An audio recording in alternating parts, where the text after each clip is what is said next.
कई समय पहले की बात है। उमरिया जिले में एक बसेहा नाम का गांव था। वहां के लोग बहुत ही खुशहाल जीवन जी रहे थे, लेकिन रात होते ही वहां सन्नाटा हो जाता था।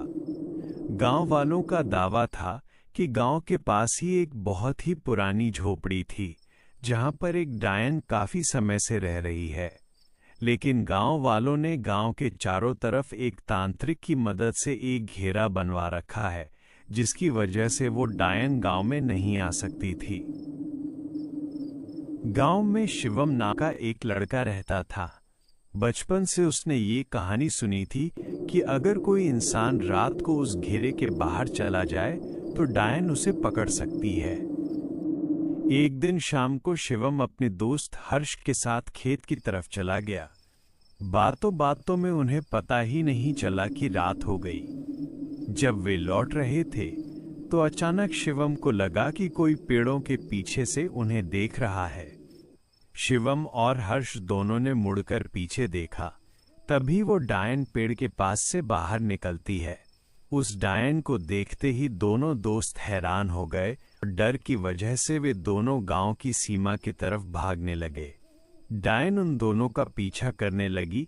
तभी वे दोनों गांव की सीमा के अंदर आ गए, लेकिन डायन अंदर नहीं आ पा रही थी।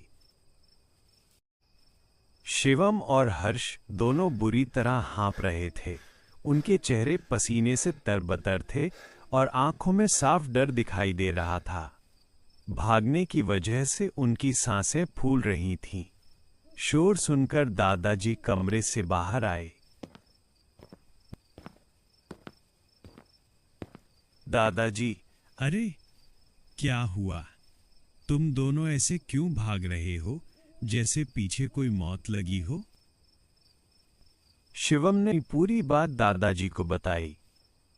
शिवम: दादाजी, हम जंगल की उस पुरानी झोपड़ी के पास पहुंच गए थे जिसे सब शापित कहते हैं।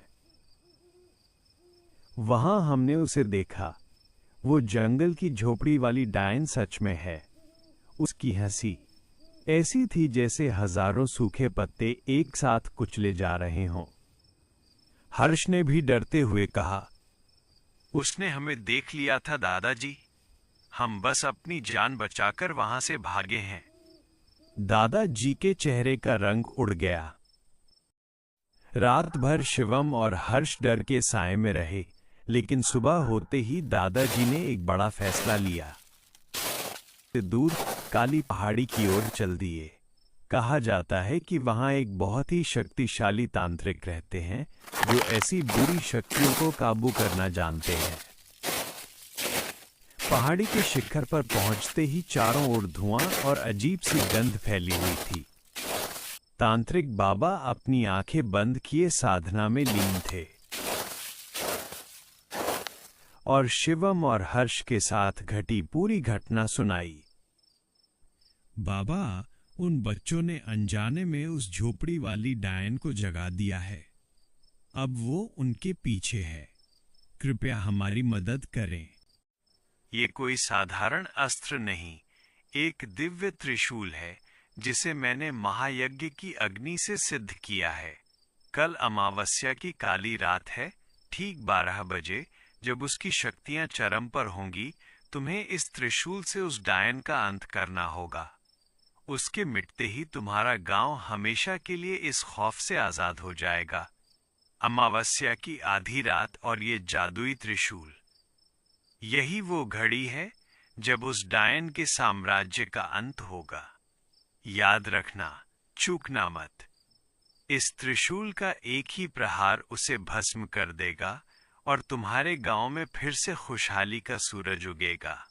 दादाजी वो जादुई त्रिशूल को लेकर गुफा के बाहर होते हुए गांव की तरफ चले गए। उसके ठीक दूसरे दिन वो अमावस्या की रात आने वाली थी। रात काफी सुनसान और काली थी। दादाजी रात के 12 बजे चुपचाप वो दिव्य त्रिशूल को लेकर उस डायन का मुकाबला करने चले गए। वो डायन पीछे की तरफ मुंह किए थी। तभी दादाजी उस त्रिशूल के साथ उस झोपड़ी के पास पहुंचे। वो डायन दादाजी की तरफ मुड़ी।